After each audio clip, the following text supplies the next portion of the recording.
Hi friends, welcome to our Giddalur town channel. మనం చూస్తున్నాం ఇది ప్రకాశం బ్యారేజ్. విజయవాడలో కృష్ణానది పైన ఉంది. ఇది బ్యారేజ్. దీని పొడవు 1223.5 మీటర్లు. ఇది 1954 ఫిబ్రవరి 13న మొదలైన బ్యారేజ్ అనమాట. దాదాపు 4 ఏళ్ళు పట్టింది ఈ బ్యారేజ్ పూర్తి కావడానికి.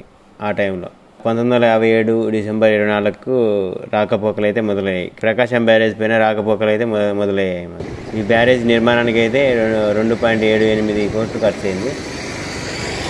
ఈ బ్యారేజ్ ద్వారా అయితే గుంటూరు, కృష్ణా జిల్లాలలో 13.08 లక్షల ఎకరాలకైతే సాగునీరు అయితే లభిస్తుంది దీని నుంచి. అసలు చరిత్ర గురించి చూసుకున్నట్లయితే పాత ఆనకట్టు 1832 నుంచి 1833లో ఈ ప్రాంతంలో భయంకరమైన కరువు ఏర్పడింది అనమాట. డొక్కల కరువు, నందన కరువు, గుంటూరు కరువు, పెద్ద కరువు పేరొందిన ఈ కరువు వేలాది మందిని పొట్టం పెట్టుకుంది అనమాట. ఆ టైంలో దాదాపు 40% ప్రజలు ఈ కరువుకు బలయ్యారు. బ్రిటిష్ ప్రభుత్వం పన్నుల రూపేణా 2.27 కోట్లు నష్టపోయింది. ఇంత కరువులో కూడా కృష్ణానది ఎప్పుడు ఎండిపోలేదంట. అయినా ఆ నీటిని వాడుకునే మార్గం అయితే లేకపోయింది.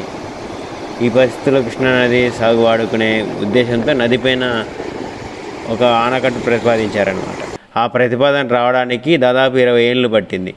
బెజవాడ వద్ద ఎడమ కట్టిన గల ఇంద్రకీలాద్రి, కుడిగట్టిన సీతానగరం మధ్య ఈ ఆనకట్ట నిర్మాణాన్ని ప్రతిపాదించారనమాట. అప్పుడు ఆనకట్టు నిర్మాణం 1853లో మొదలై 1854లో పూర్తయింది అనమాట. 1132 మీటర్ల పొడవు, 4 మీటర్ల ఎత్తుతో ఆనకట్టు పైగుండా వరద ప్రవహించేలా నిర్మించబడింది అప్పుడైతే.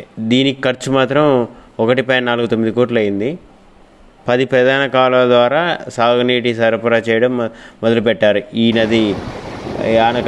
ఆనకట్టు స్టార్ట్ అయ్యాక. కాలువ నిర్మాణాన్ని కాటన్ శిష్యుడైన మేజర్ చార్లెస్ ఓర్ పర్యవేక్షించాడు.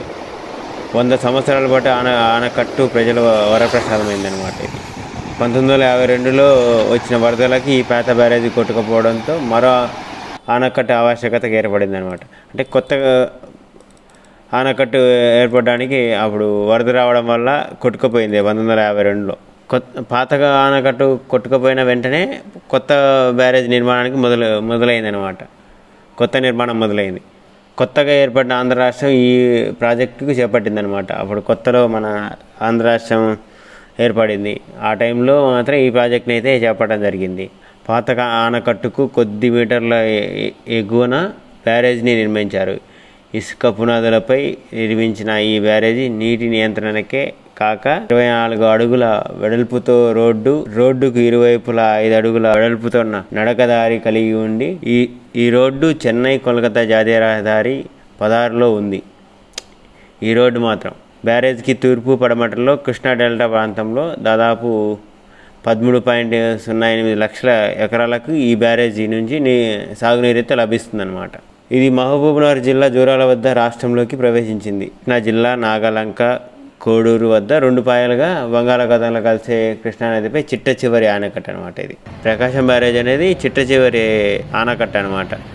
బంగాళాఖాతంలో కలిసే ముందు 1954లో ఫిబ్రవరి 13న మొదలైన బ్యారేజ్ నిర్మాణం దాదాపు 4 ఏళ్లలో పూర్తయింది. 1957 డిసెంబర్ 24న బ్యారేజ్పై రాకపోకలు మొదలయ్యాయి. బ్యారేజ్ నిర్మాణానికి 2.78 కోట్లు ఖర్చు అయింది అప్పుడు.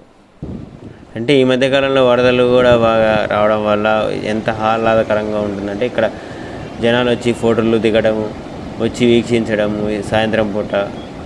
ఈ మధ్య వరద ప్రవాహం ఎక్కువ కావడం వల్ల ఉన్న అన్ని గేట్లను మాత్రం ఎత్తేసారన్నమాట.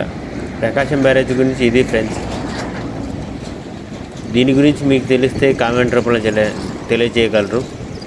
అలానే ప్రకాశం బ్యారేజ్ని చూసిన వాళ్ళైతే కింద కామెంట్ చేయగలరు. ఎవరెవరు చూశారో ఏంటి, ఎక్కడి నుంచి ఇలాంటి మరెన్నో వీడియోస్ కోసం మా ఛానల్ని లైక్ చేయండి, షేర్ చేయండి, సబ్స్క్రైబ్ చేయండి.